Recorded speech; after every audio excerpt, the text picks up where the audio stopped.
Deciding where to live is a huge decision that can put you on the right course or the path to unhappiness. By the age of 26, I have now lived in 3 major cities: London, Los Angeles, and Chicago, with a very brief stint in New York. Each of these cities couldn't be more different from each other, and it taught me a lot about how a city can change your life. In this video, I'm going to talk about the factors that you should consider when choosing a place to live, and I'll be especially focusing on urban areas. We will look at the job opportunities, the culture, the quality of life, and the problems that different cities have to offer. So let's begin with the most important factor of all when deciding on a place to live.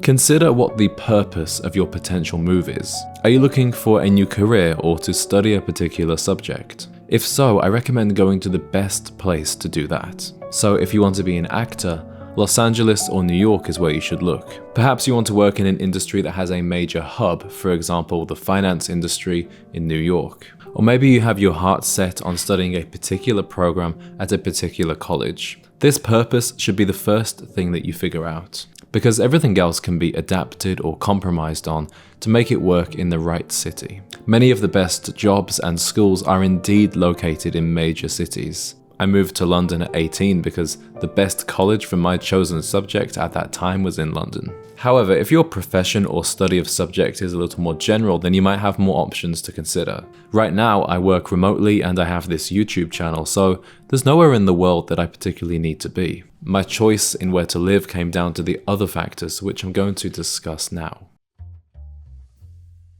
The lifestyle you can afford will differ massively depending on the city you choose. If you want a big house with a swimming pool in the backyard and a 2-car garage, then a big city probably isn't for you and you should consider a more affordable state like Texas. However, if you are happy living in a shoebox apartment and getting the subway everywhere, then New York City or London might interest you. Personally, my needs lie somewhere in the middle. That's why I love Chicago. The housing and the standard of cleanliness in the city are head and shoulders above New York. But I also have no need for a big suburban house as a 26-year-old single man. So I choose to live right in downtown Chicago, and that's why I chose to have a studio in a luxury building as opposed to a 2-bed apartment in a regular building.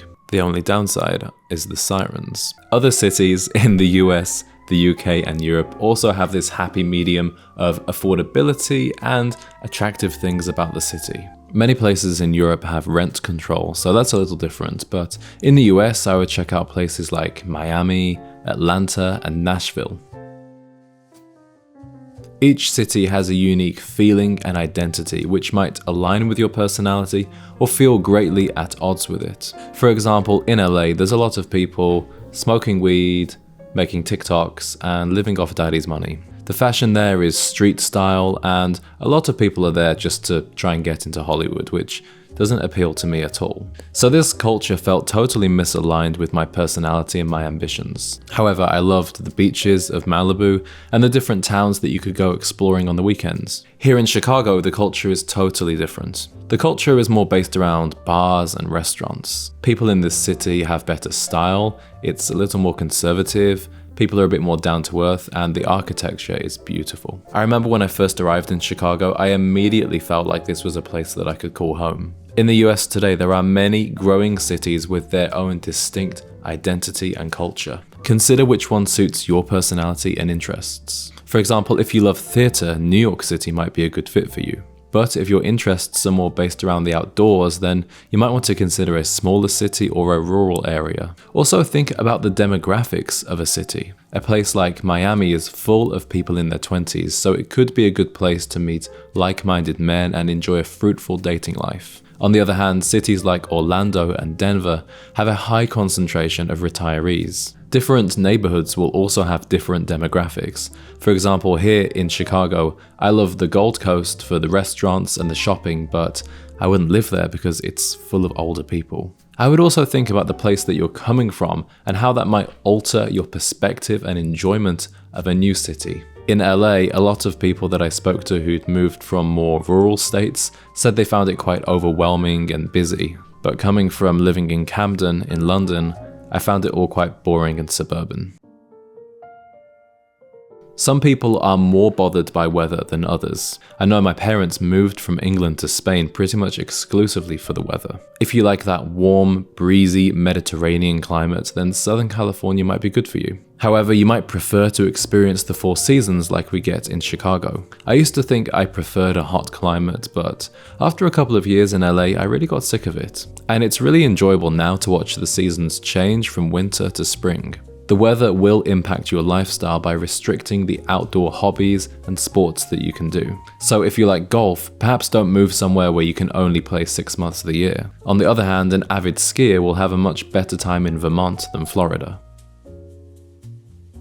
Something that many people overlook, but I think is massively important, is how friendly people are in a city. If you are moving somewhere totally new and you need to build up your social circle again, this is vital. I have found that America, on the whole, is much more extroverted and friendly than anywhere in the UK or Europe. And certain cities, especially in the South and Midwest, are more friendly than others. For example, LA isn't particularly friendly compared to Chicago, but is much more friendly than London. Despite its reputation, I actually find New York City to be incredibly friendly. It's just a little more aggressive and fast-paced than other places. Depending on your personality type, whether you are introverted or extroverted, you might find that the friendliness of other people matters more or less to you.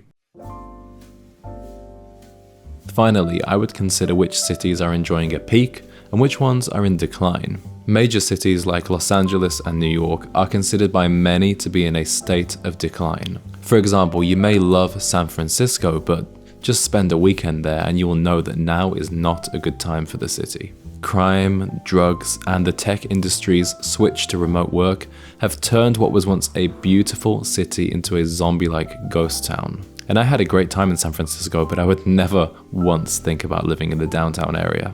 Consider if crime would be a concern in your chosen city and how you would feel about that, especially if you have a girlfriend or a family.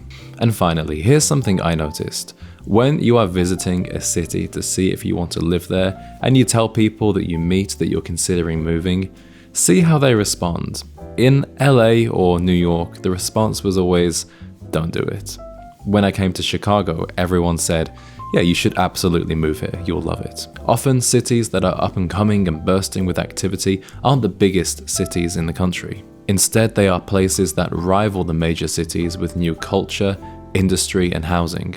That's why we've seen such a big move away from California towards cities in Florida and Texas in recent years. Gentlemen, I want to hear from you in the comments. Where in the world do you live? Do you like it there, and would you recommend it for somebody looking for a fresh start? If any of you watching are also in Chicago, remember to join us on April 30th for the first Gent Z meetup. The link is in the description where you can sign up and receive the event information. Thank you for watching, and I will see you in the next one.